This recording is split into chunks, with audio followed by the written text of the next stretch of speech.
And with all those storms on the way, will Utah have enough water to make it through the summer? Those could possibly help. That's a good question. Fox 13's ERIN Cox spoke with the National Weather Service about what this storm system could mean.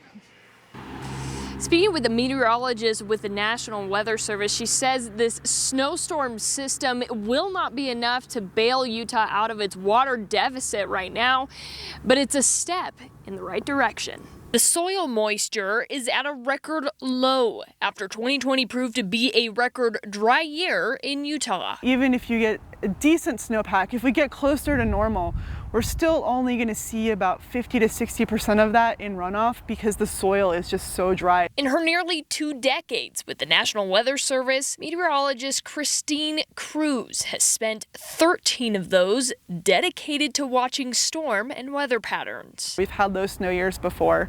It's when we get more than one in a row that we start to really see a big strain on our water supply. KRUSE says Utah is 6 inches behind on their water supply. You would have to get 2 to 6 inches on top of what we would normally be getting.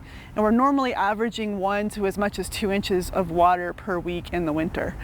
So you'd have to get our normal, and then you have to get the deficit taken care of at the same time. Inches of snow are expected high in the mountains for this series of 3 storms. Just excited to see these storms coming through. Storms that will be a shift from weak snowstorms to multiple storms in a 7-day period. It will definitely be a change in pattern for us. One thing KRUSE mentioned is that it would take years of consecutive dry winters here in Utah to be in really bad shape. She says so far we're doing okay. In Salt Lake City, ERIN Cox, Fox 13 News.